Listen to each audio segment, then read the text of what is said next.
Bonjour à tous. Quelle joie pour moi de pouvoir vous rejoindre à travers cette vidéo. Cette année 2020 a été bien éprouvante pour beaucoup d'entre vous, plus particulièrement vous qui êtes en maison de retraite ou chez vous, un peu isolés dans nos villages. Nous pouvons adresser nos vifs remerciements à tous les soignants qui se dévouent sans relâche depuis des mois. Et merci également à vous qui avez su manifester de différentes manières votre soutien auprès des familles éprouvées. Noël est là, cette fête si belle et douce attendue par petits et grands. Noël nous ramène toujours à l'enfance, la nôtre, celle de nos enfants et petits-enfants. Noël est jour de joie que nous vivons dans l'intimité de nos familles. Noël est jour de fête pour l'Église et les chrétiens que nous sommes. Car Noël, c'est d'abord la naissance de l'enfant Dieu. Il avance d'un pas lourd, le dos courbé, non par le fardeau qu'il porte, un si petit bagage, mais par le poids de son inquiétude, des soucis accumulés, de son impuissance à trouver un havre de paix où il pourra enfin mettre à l'abri cette famille dont il a la charge. Lui, l'artisan charpentier, habitué au labeur quotidien, ne comprend pas cette marche, cette angoisse qui germe dans son cœur à l'approche d'une naissance qu'il redoute pour cette femme qui partage sa vie et pour laquelle il aurait souhaité plus douce quiétude au terme de sa grossesse. Il faut marcher encore et encore. Il se retourne.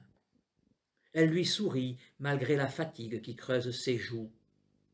Elle avance de plus en plus lentement, car l'enfant qu'elle porte donne des signes d'impatience. L'homme revient vers elle, la soulève et la pose sur le dos de l'âne qui trébuche un peu, mais se stabilise, comme savent le faire les animaux habitués à porter des charges. Ils repartent. La nuit approche, la bise se fait cinglante, et plus que jamais, l'homme comprend l'urgence de l'arrêt du voyage. Il sait aussi, car il a essuyé tant de refus, que l'hospitalité n'est pas chose naturelle, et que, faute de moyens, on peut dormir sous les étoiles. Le chemin est très chaotique.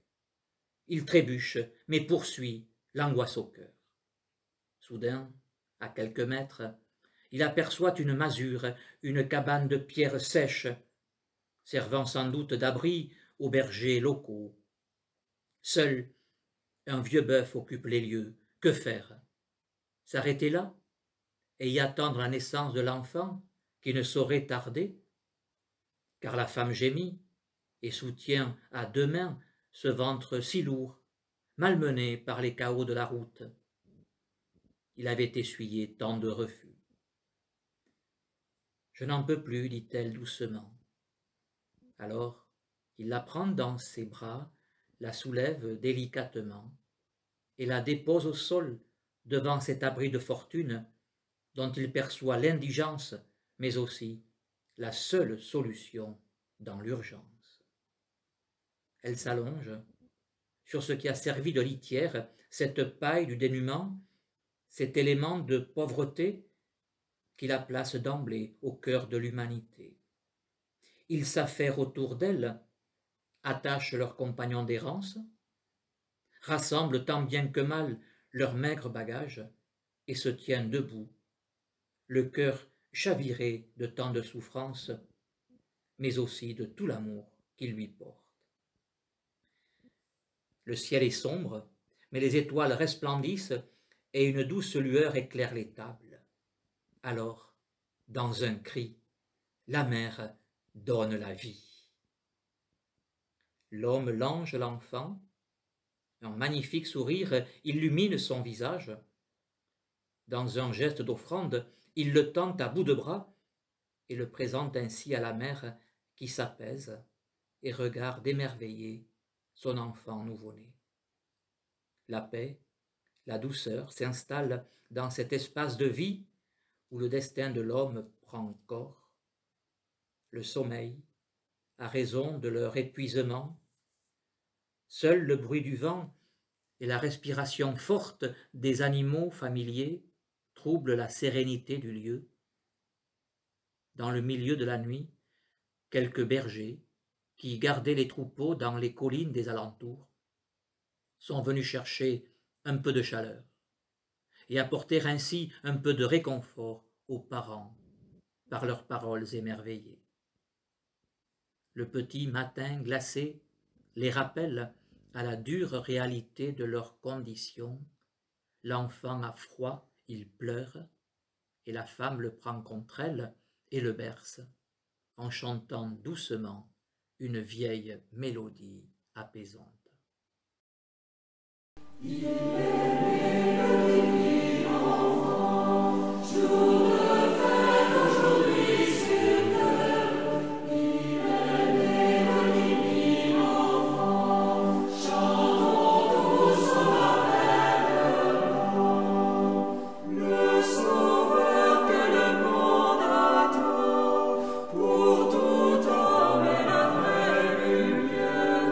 Le sauveur que le monde attend, éclairé pour tous les vivants.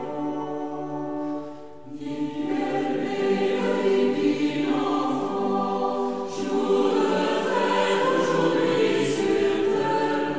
Il est né le divin enfant, chantons tous son avènement.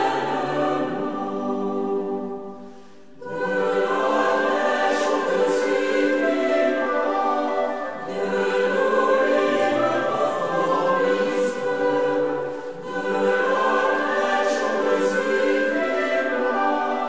il nous aime inlassablement. Il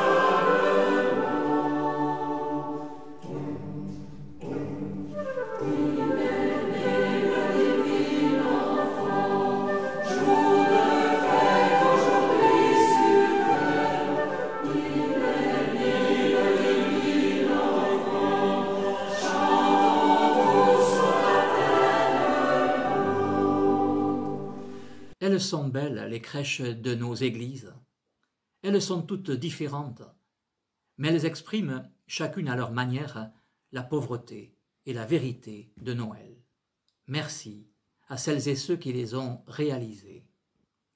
Regarder la crèche, c'est adorer, comme l'ont fait les bergers ou les mages. Chez vous aussi, la crèche a trouvé sa place. Joyeux Noël à tous.